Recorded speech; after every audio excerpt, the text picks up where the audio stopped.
মহান আল্লাহ পাক পবিত্র কোরআন শরীফের মধ্যে ঘোষণা করেন, ইন্নামা ইয়াখশাল্লাহা মিন ইবাদিহিল উলামা। আল্লাহ পাক বলেন, নিশ্চয়ই আল্লাহ ভীরুতা উলামায়ে কেরামের মধ্যে প্রতিষ্ঠিত হয়। একমাত্র আল্লাহকে ভয় উলামায়ে কেরামগণই করেন। यानी अल्लाह का डर, अल्लाह का खौफ अगर किसी के दिल में हो तो वो उलामाए किराम के दिलों में होता है। এখানে আল্লাহ পাক রব্বুল আলামিন উলামা শব্দ ব্যবহার করেছেন। উলামা মানে হচ্ছে আলিম সম্প্রদায়, যারা মহান আল্লাহ পাকের উপরে বিশ্বাস রেখে মহান নবী সাল্লাল্লাহু আলাইহি ওয়াসাল্লামের উপরে ঈমান এনে শরীয়তে তাইয়্যিবা, শরীয়তে মুহাম্মদী, আল্লাহ পাক রব্বুল আলামিনের নাজিলকৃত দ্বীন ইসলামের শিক্ষা অর্জন করে তারপরে আমল করে এবং জনগণকে শিক্ষা দেয়। এমন পর্যায়ে এমন সম্প্রদায় উলামায়ে কেরাম যারা রয়েছেন, তিনাদের মধ্যে একমাত্র আল্লাহ ভয় তিনাদের মধ্যে আছে। এটা আল্লাহ পাক কোরআনের মধ্যে ঘোষণা করলেন। এবার আল্লাহ পাক যেহেতু কোরআনে ঘোষণা করলেন, এখানে আর কোনো দুই কথা বা আর অন্য কারোর কোন রকমের কোন মন্তব্য করার কোন রাস্তা আছে? কোন রাস্তা নেই। মহান আল্লাহ পাক যখন বলে দিলেন যে একমাত্র আল্লাহর ভয় উলামায়ে কেরামের মধ্যে আছে, আমি আপনি কেউ কোন রকমের কোন মন্তব্য করার কোন অধিকার রাখি না। তবে হ্যাঁ, এখানে শর্ত হচ্ছে উলামায়ে হাকিকি, উলামায়ে রাব্বানী, যারা প্রকৃত আলিম সম্প্রদায়, যারা প্রকৃত আল্লাহ পাক রব্বুল আলামিনের উপরে বিশ্বাস স্থাপন করে শরীয়তে মুহাম্মদীকে জ্ঞান অর্জন করে তারপরে আমল করে জনগণকে শিক্ষা দেয়, এমন ধরনের উলামায়ে কেরাম এখানে করা হয়েছে। উলামায়ে কেরাম সম্প্রদায় যারা হয়েছে, তিনাদের ফজিলত, তিনাদের গুরুত্ব এবং তিনাদের মহত্ব, তিনাদের মর্যাদা সম্পর্কে কোরআন শরীফ ছাড়াও হাদিস শরীফের মধ্যে একাধিক জায়গার মধ্যে রয়েছে। যেমন মুসনাদে ইমামে আহমদ ইবনে হাম্বলের মধ্যে একটি হাদিস আছে, আল্লাহর রাসূল সাল্লাল্লাহু আলাইহি ওয়াসাল্লাম ইরশাদ করেন, ইউযাফু ইয়াউমাল কিয়ামাতি মিদাদুল উলামাই ওয়া দামুশ শুহাদা।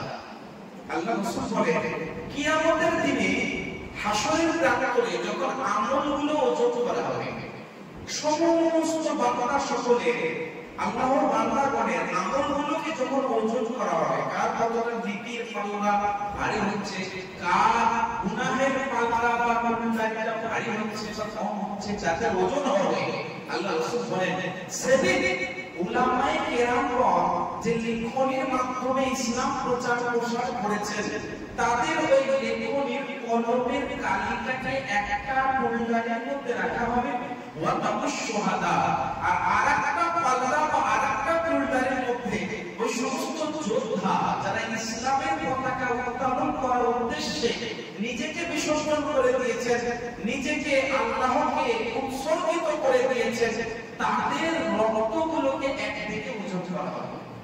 अब बताइए ये कितनी बड़ी बात है कि जिन लोगों ने इस्लाम की खातिर अपने आप को, अपनी जान को निछावर कर दिया, उनके खूने बदन को एक पल्ला में वजन किया जाएगा और एक तरफ उलमाए किराम ने जो अपने हाथों से कलम के जरिए लिखकर के इस्लाम की तबलीग की, उनकी रोशनाई, उनकी स्याही को एक तरफ वजन किया जाएगा।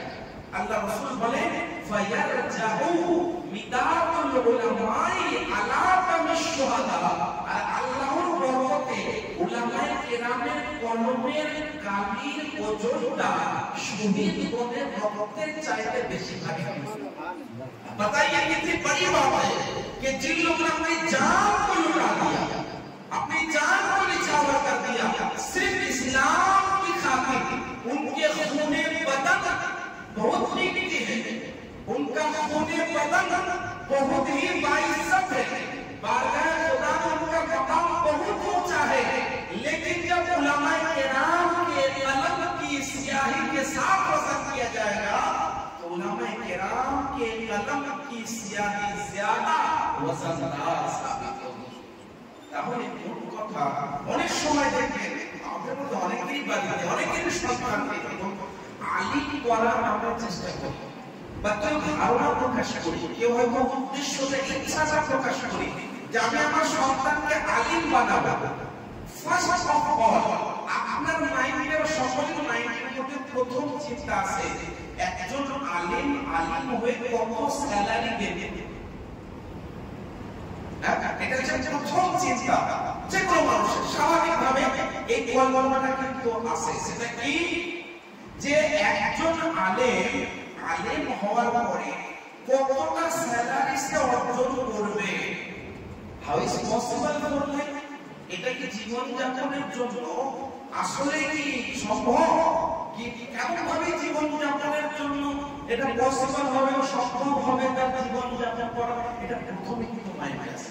অ্যাকচুয়ালি কিন্তু মাইন্ডে প্রথমে এটা আসা দরকার যে একজন আলেম হলে যদি সে প্রকৃত আলেমের বাণী হয়, অর্থাৎ প্রকৃত আলেম হয়, আমলকারী আলেমে দ্বীন হয়, আল্লাহ পাকের প্রতি সম্পূর্ণ বিশ্বাসী হয়, মুহাম্মদ সাল্লাল্লাহু আলাইহি ওয়াসাল্লামের প্রতি মহব্বত ভরপুর প্রাণের মধ্যে হৃদয়ে গাথিত করে জীবন যাপন করা এমন আলেমে দ্বীন হয়, তো তার আখিরাতে কতটা মর্যাদা এইটা আমাদের মধ্যে ধারণা করতে হবে।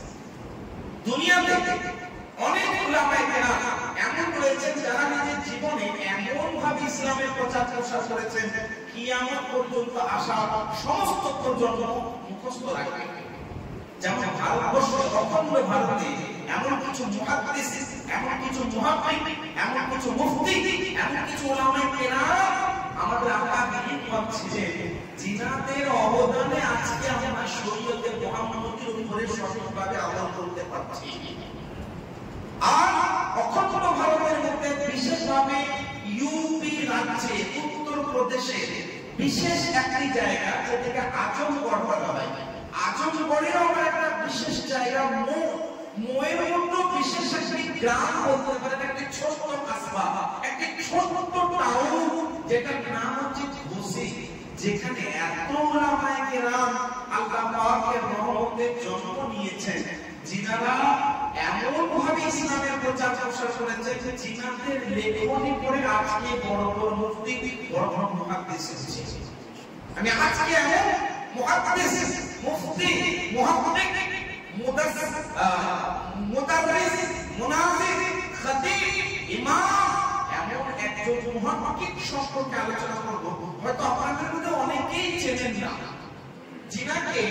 যিনার নাম, যিনার টাইটেল হচ্ছে নায়েবে মুফতি আযমে হিন্দ, যিনাকে বলা হয় ফাকিহে আযমে হিন্দ, যিনাকে বলা হয় শারিহে বুখারী, যিনার আসল নাম হচ্ছে মুফতি মুহাম্মদ শরীফুল হক আমজাদি রাহমাতুল্লাহি আলাইহি।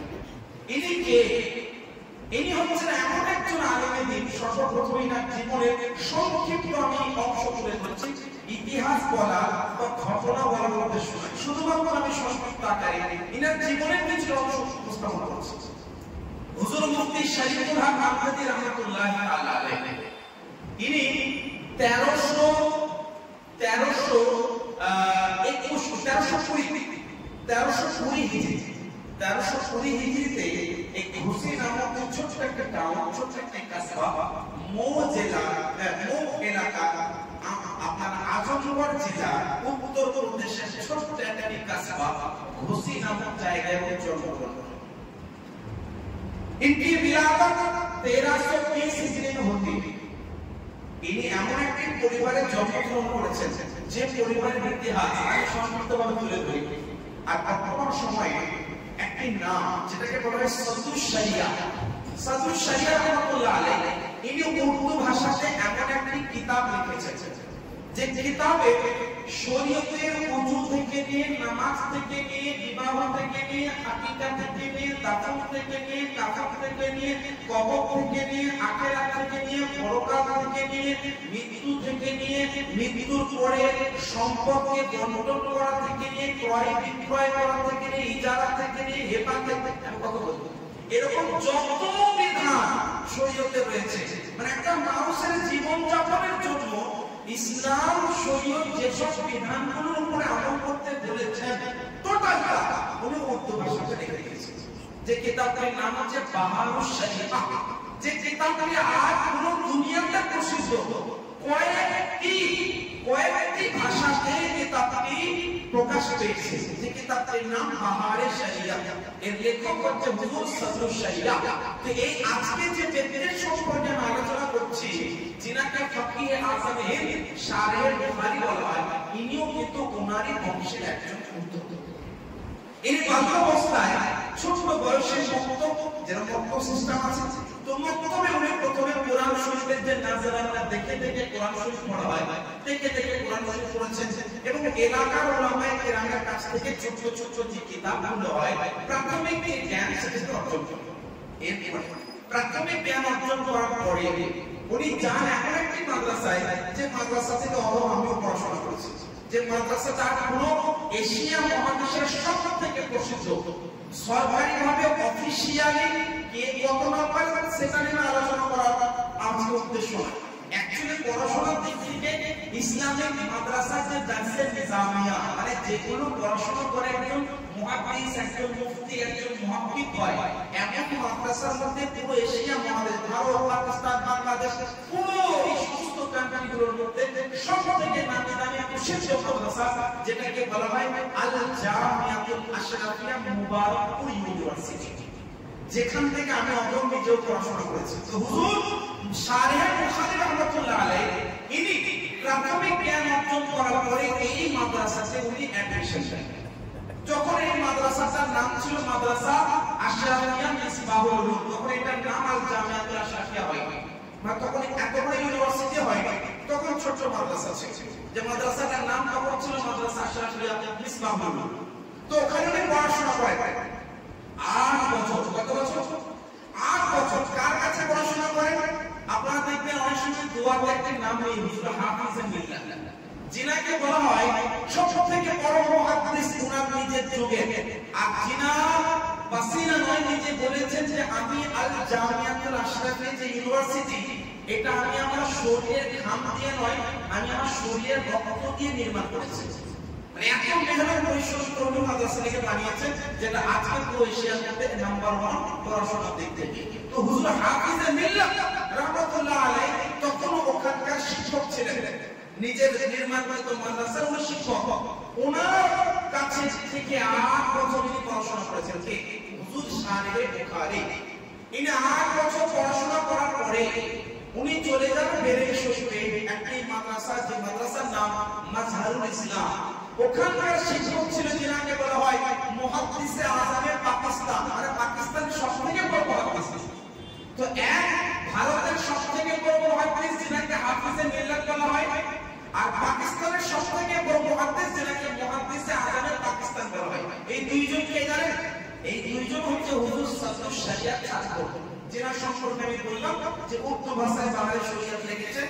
ওনার দুইটি ছাত্র পুরো দুনিয়াতে আজকে প্রসিদ্ধ, পুরো দুনিয়াতে মাশহুর মারুফ। সে যে কোনো মাযহাব বলুন, সব মাযহাবের মধ্যে চেনে এই দুইজন ব্যক্তিকে। কে? হাফিজে মিল্লাহ আর মুহাদ্দিসে আযমে পাকিস্তান। এই দুইজন কার ছাত্র? হুজুর সদরুল শরিয়া। তো হুজুর সদরুল শরিয়ার বংশেই ওই শারহে বুখারী যাকে নিয়ে আমি আলোচনা করছি।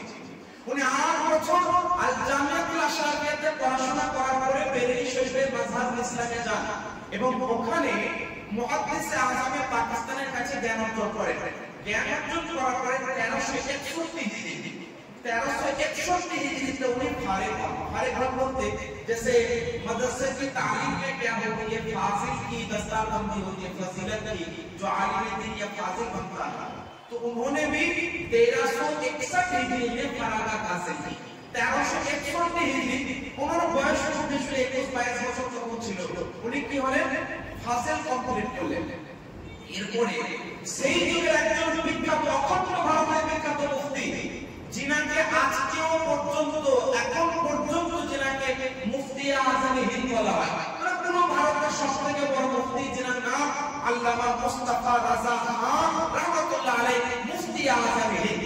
মুফতি আযমে হিন্দের কাছে থেকে 11 বছর 16 মাস পর্যন্ত প্রথমে ওনার কাছে ইফতা করেছেন। কত মাস?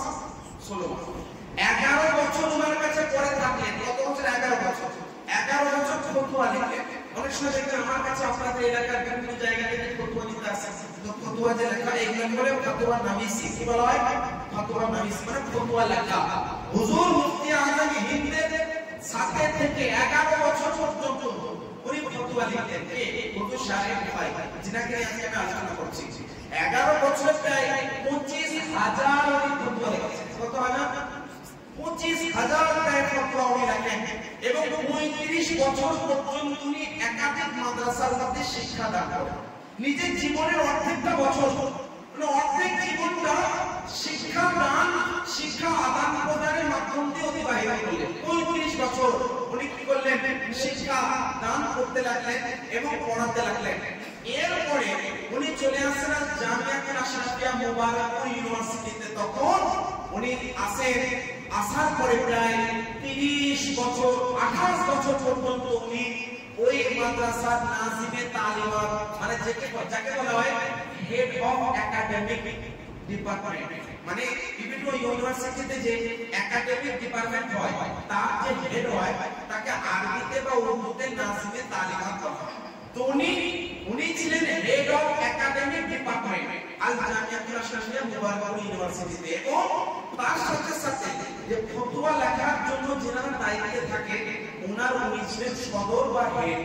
এবং একটা সেমিনার হয় প্রত্যেক বছরে, যে সেমিনারগুলোতে নিত্য নতুন মাসাইলগুলো নিয়ে আলোচনা হয়। অনেকে দেখবেন আপনার চোখে ড্রপ দিলে রোজা ভাঙবে না ভাঙবে না, এগুলো আপনি কোরআনেও স্পষ্ট পাবেন না, হাদিস শরীফে স্পষ্ট পাবেন। হ্যাঁ, কোরআন হাদিসে আছে ইঙ্গিতের মাধ্যমে যেগুলো বের করতে হয়। এই যে চোখে ড্রপ দিলে ওজন ভাঙবে কি ভাঙবে না, রোজা ভাঙবে কি ভাঙবে না, ইনজেকশন দিলে রোজা ভাঙবে কি ভাঙবে না, এই যে নিত্য নতুন মাসাইল। মোবাইলে কেউ যদি নিজের দিকে তালাক দিয়ে দেয় তালাক হবে কিনা, মোবাইলের মধ্যে যদি কেউ বিবাহ করে বিবাহ হবে কিনা, এই যে নিত্য নতুন মাসাইল এইগুলো নিয়ে আলোচনা হয় এবং ফয়সালা দেওয়া হয়। এই বোর্ডটাকে বলা হয় মাজলিসে শরঈ। এই মাজলিসে শরঈটা আল জামিয়াতুল আশরাফিয়াতে কায়েম হয়েছিল, যেখানকার হেড ছিলেন তিনি হুজুর শাহেদ ভাই। তো বিষয় হলো ইনি 28 বছর পর্যন্ত আল জামিয়াতুল আশরাফিয়া মুবারাকপুর ইউনিভার্সিটিতে খিদমত করেছেন, মানে শিক্ষার আদান প্রদান করেছেন। ইনি নিজের জীবনে একটা এমন কিতাব লিখেছেন যে কিতাবটা আজকের উলামায়ে কেরামরা বড় বড় মুহাদ্দিস ইসতিরা পড়ে। কিতাবটার নাম এই যে বুখারী শরীফ। বুখারী শরীফ যেটা কোরআন শরীফের পরে সবথেকে বড়, সবথেকে গ্রহণযোগ্য এবং সবথেকে সহিহ কিতাব বলা হয় বুখারী শরীফ। এই বুখারী শরীফের ব্যাখ্যা উনি উর্দু ভাষায় লিখেছেন। কে? হুজুর শাহেদ বুখারী। আজকে যার উরুশি সেটা নিয়ে আলোচনা করছি, উনি বুখারী শরীফের উর্দু ভাষায় ব্যাখ্যা লিখেছেন। আর উর্দু ভাষায় এত সুন্দরভাবে ব্যাখ্যা লিখেছেন যে উর্দু ভাষায় প্রথম কিতাব এত সুন্দর, এত ব্যাখ্যাকৃত এবং এত বিশ্লেষণকৃত প্রথম ওনার কিতাব ছিল, যেটা আজকেও বিভিন্ন জায়গায় বিভিন্ন ভাষাতে এই কিতাবটি ট্রান্সলেট হয়েছে। হুজুর শাহেদ বুখারী মুফতি শরীফুল হক আমজাদি রাহমাতুল্লাহ আলাইহি নিজের জীবনে যতগুলো বা যতভাবে খিদমত করেছেন তার মধ্যে একটা হচ্ছে লিখনের মাধ্যমে, দুই হচ্ছে শিক্ষা আদান প্রদানের মাধ্যমে।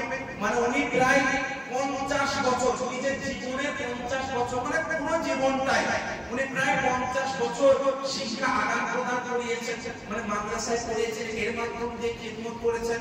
তারপর উনি বক্তব্যের মাধ্যমে, ওয়াজ ও নসিহতের মাধ্যমে খিদমত করেছেন। এছাড়াও উনি ছিলেন মুনাজির। মুনাজির মানে হচ্ছে কোন জায়গায় যদি বিতর্ক হয় তো উনি ওখানে সঠিক মাসাইলটা ব্যাখ্যার মাধ্যম দিয়ে উপস্থাপন করে হক বিষয়টা প্রমাণকারী ছিলেন, যেটাকে বলা হয় মুনাজির। এছাড়াও বিভিন্ন ফিল্ডে উনি কাজ করেছেন, ইসলামের প্রচার প্রসার করেছেন। সেই সময়ে 1320 হিজরির পরে জন্মের পর থেকে নিয়ে 1340 হিজরির পর থেকে নিয়ে 6 সফরুল মুজাফফর 2000 খ্রিস্টাব্দ পর্যন্ত, মানে আজ থেকে 25 বছর আগে ওনার ইন্তেকাল। আর এই বছর হচ্ছে 26তম ওনার উরুস। তো বিষয় হলো নিজের জীবনের সম্পূর্ণ সময়টা উনি ইসলামের জন্য বিসর্জন করে দিয়েছিলেন এবং ইসলামের খিদমত, ইসলামের প্রচার প্রসার করার জন্য লিপ্ত ছিলেন। হুজুর শাহেদ বুখারী রাহমাতুল্লাহ আলাইহি আল জামিয়াতুল আশরাফিয়া যখন পড়াচ্ছিলেন, এখন 2025 সাল, 2000 খ্রিস্টাব্দ, যখন 2000 খ্রিস্টাব্দ মে মাসের 11 তারিখ মোটামুটি ফজরের নামাজ উনি আদায় করে বসেছিলেন। আর 5:40 যখন ফজরের নামাজের পরে ওনার ইন্তেকাল, মানে হার্ট অ্যাটাকে ওনার ইন্তেকাল। তো তো 2000 খ্রিস্টাব্দে এই বছর ওনার 6 সফরুল মুজাফফর এলেন, মানে ওনার ইন্তেকাল বা ওনার 26তম বর্ষ। তো হুজুর শাহে বুখারী রাহমাতুল্লাহ আলাইহি নিজে জীবনের মধ্যে যতদিন পর্যন্ত শিক্ষা আদান প্রদান করেছেন, এমন ভাবে শিক্ষার প্রচার প্রসার করেছেন, এমন ভাবে ইসলামের প্রচার প্রসার করেছেন, যেটা আজ পুরো দুনিয়া ওনাকে মুখস্থ বা মনে রাখবে। ওনার জীবনের একটি অংশ হচ্ছে উনি বিভিন্ন জায়গায় গিয়ে ইসলামের প্রচার প্রসার করেছেন, যেমন পাকিস্তান থেকে নিয়ে বাংলাদেশ থেকে নিয়ে বিভিন্ন জায়গায় বিভিন্ন কান্ট্রির মধ্যে উনি ইসলামের প্রচার প্রসারের মধ্যে লিপ্ত ছিলেন। হজ এবং উমরা আদায় করার সময় বিভিন্ন বড় বড় ওই সময় বড় বড় বলতে পারেন ওলামায়ে কেরাম বা পীরানে পীর যিনারা ছিলেন, বড় বড় আউলিয়া কেরাম, তিনারা ওনাকে খিলাফত দান করেছেন, খিলাফত দিয়েছিলেন। সিলসিলা কাদিয়া, চিশতিয়া, রাজবিয়া বিভিন্ন সিলসিলার মধ্যে উনি খিলাফত প্রাপ্ত হয়েছিলেন। যেমন সেই দিকের হুজুর মুফতি আযম হিন্দ রাহমাতুল্লাহ আলাইহি ওনাকে খিলাফত দিয়েছিলেন, হুজুর সদর শরিয়া রাহমাতুল্লাহ আলাইহি ওনাকে খিলাফত দান করেছিলেন। এবং সেই যুগে একজন বিরাট বড় প্রফেসর যার নাম ডক্টর সৈয়দ আমিন মিয়া মাদ্দাসিল্লাহুল আলী, ওনাকে একটি লকাব বা উপাধি দান করেছিলেন ফকিহে আযম হিন্দ, মানে ভারতবর্ষের সবথেকে বড় বিদ্বান, সবথেকে বড় মাসাইলের জ্ঞানী, এই নাম বা এই লকাব বা এই উপাধি ওনাকে দান করেছিলেন। ওনার উপাধি পাওয়ার পরে সমস্ত উলামায়ে কেরাম এটা অ্যাকসেপ্ট করেছেন, তার কারণ ওনার যোগ্যতা, ওনার যোগ্যতা, ওনার পাণ্ডিত্য, ওনার অভিজ্ঞতা এবং ওনার ইসলাম প্রচার প্রসারের যে খিদমত, এগুলোকে দেখার পর সকলে অ্যাকসেপ্ট করেছেন, কেউ কোনোভাবে ডিসএগ্রি করেন নাই। তো হুজুর মুফতি শরীফুল হক মাহমুদ রাহমাতুল্লাহ আলাইহি, যিনাকে হুজুর শাহে বুখারী রাহমাতুল্লাহ আলাইহি বলা হয়, এনার জীবনের অংশ থেকে, এনার জীবনের থেকে অনেকগুলো শিক্ষা পাওয়া যায়। অনেকগুলো শিক্ষার মধ্যে একটা শিক্ষা কি, জীবন ভর উনি আল্লাহ পাক রব্বুল আলামিনের উপরে ভরসা করেছেন।